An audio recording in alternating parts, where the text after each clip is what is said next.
The passage just preceding our reading today is the setup for our text. It is the event that gives impetus for what comes next.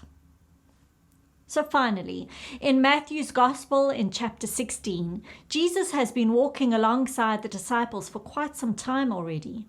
He's been teaching them and the crowds of people. He has spoken on many relevant and current topics like prayer, loving our enemies, divorce, fasting, worry and anxiety, judging others. Jesus has healed people, calmed storms, and even raised people from the dead. So I would say the disciples have experienced the breadth of his ministry by the time we get to chapter 16.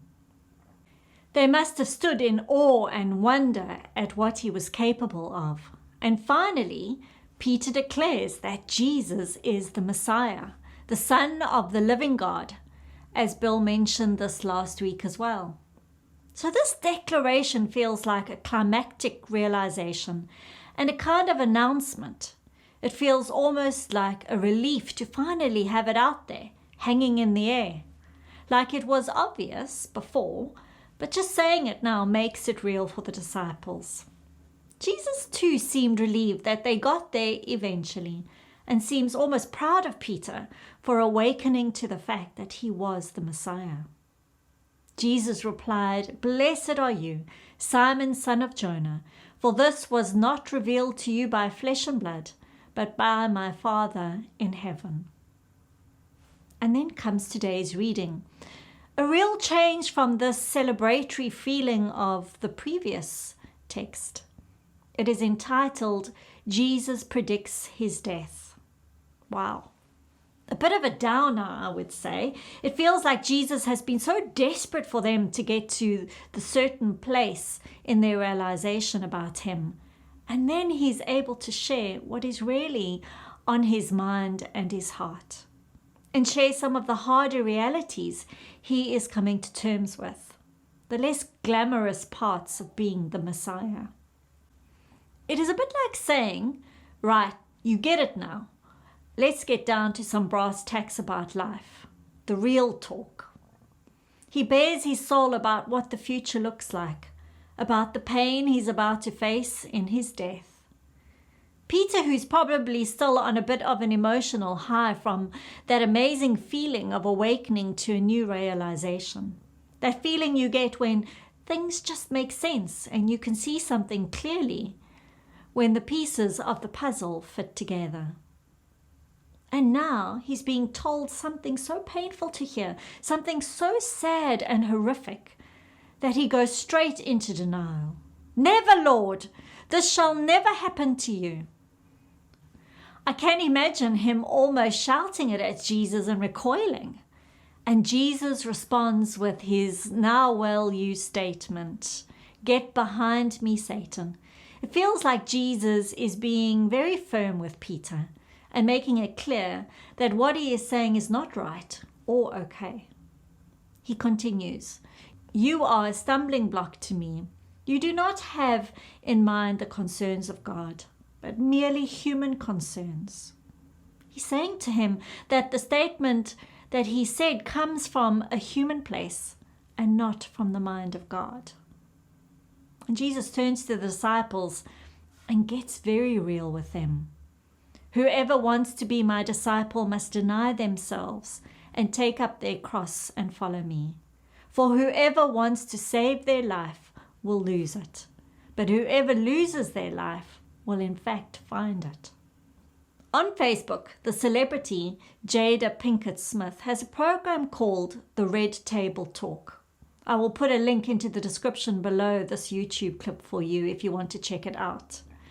In it, Jada brings different people to a literal red table to discuss real issues, topics that are tough to face, and she has guests that hold nothing back.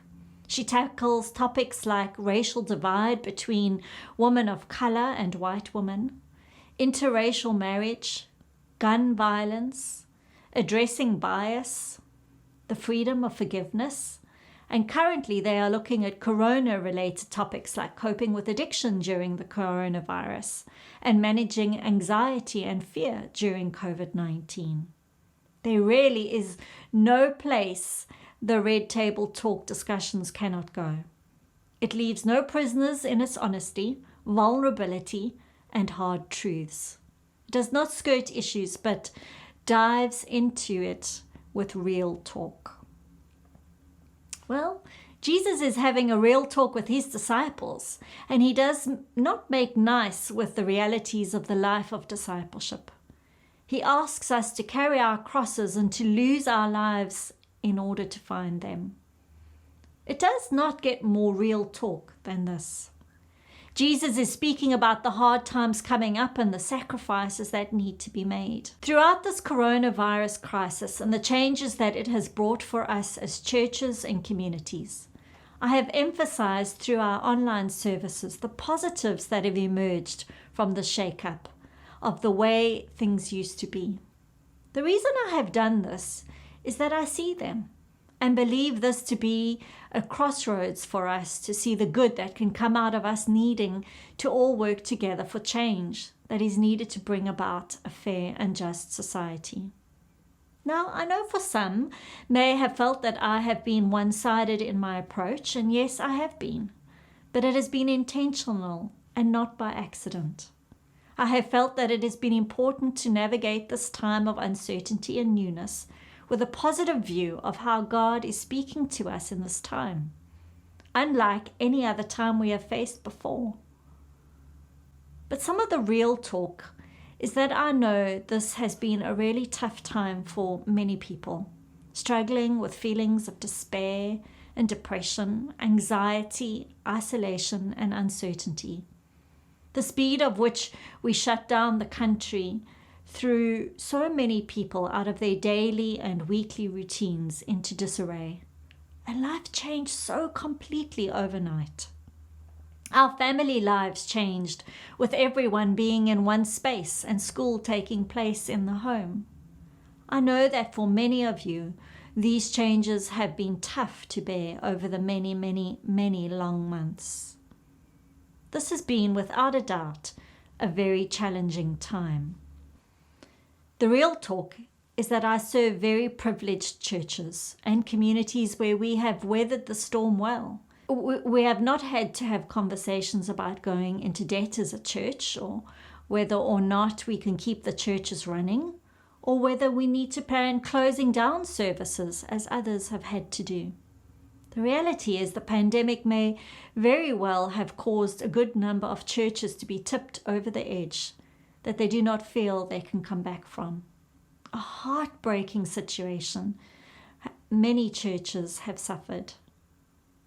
The real talk is that while we have suffered during the pandemic, other countries are suffering in ways that we cannot even begin to imagine. I have family and friends in South Africa that worry me daily, in a country that has not fared well during this time.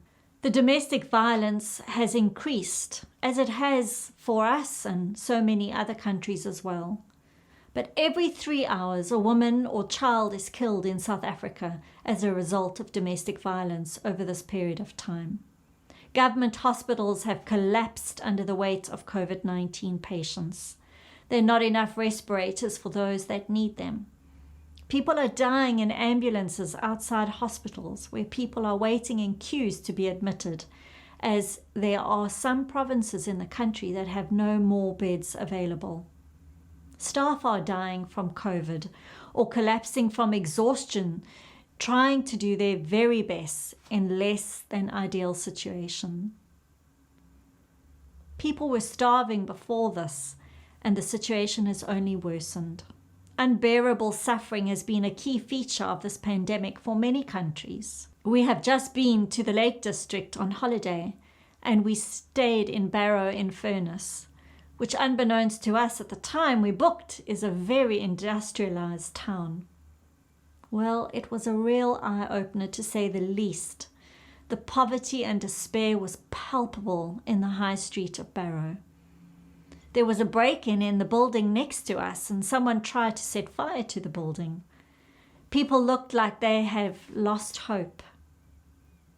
It was devastating to see such pain and suffering in our country that has enough resources to not allow this to happen.